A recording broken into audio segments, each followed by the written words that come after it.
ಇಲ್ಲಿ ಬಾ, ಬೋಧಕರು ಬಂದಿದ್ದಾರೆ, ನಿನ್ನನ್ನು ಕರೆಯುತ್ತಾರೆ, ಬಾ. ಕರ್ತರೆ, ನಿಮ್ಮ ಪಾದಕ್ಕೆ ಮಿತಿಯಿಲ್ಲದ ಸ್ತುತಿ ಸ್ತೋತ್ರ ಉಂಟಾಗಲಿ. ಸ್ವಾಮಿ, ತಾವು ಇಲ್ಲಿದ್ದರೆ ನಮ್ಮ ಸಹೋದರನು ಸಾಯುತ್ತಿರಲಿಲ್ಲ. ಅವನನ್ನು ಎಲ್ಲಿ ಸಮಾಧಿ ಮಾಡಿರ್ತೀರಿ? ಈಗೋ ಬಂದು ನೋಡಿ ಸ್ವಾಮಿ, ಅಲ್ಲಿ ಸಮಾಧಿ ಮಾಡಿದ್ದೇವೆ. ಸಮಾಧಿಯ ಬಳಿಗೆ ಹೋಗೋಣ, ನಡೆಯಿರಿ.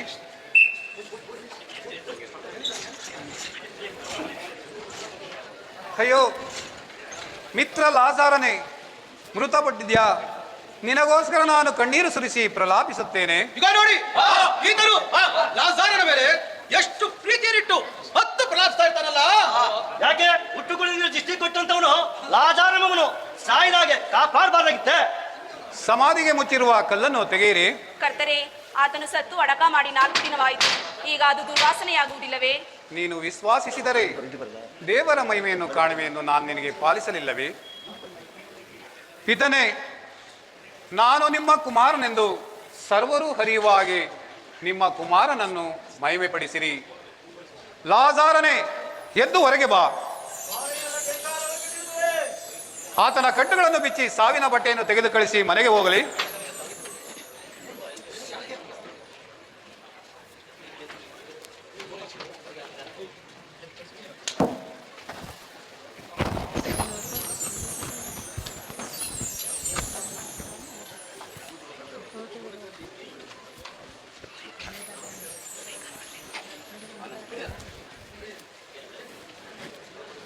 ಸರ್ವಶಕ್ತರಾದ ದೇವರೇ, ನನಗೆ ಪ್ರಾಣವನ್ನು ಕೊಟ್ಟು ನನ್ನ ಜೀವ ತಿನ್ನಿಸಿದ ಕರ್ತರೆ, ತಾವು ಪ್ರೀತಿಸಿ ಸ್ನೇಹಿತವನನ್ನು ಮರಳಿ ಜೀವಂತರಾಗಿ ಮಾಡಿದ್ದೀರಿ. ತಮ್ಮ ಪಾದಗಳಿಗೆ ಸಾಷ್ಟಾಂಗವಾಗಿ ಬಿಟ್ಟು ಸ್ತೋತ್ರ ಮಾಡುತ್ತಾರೆ.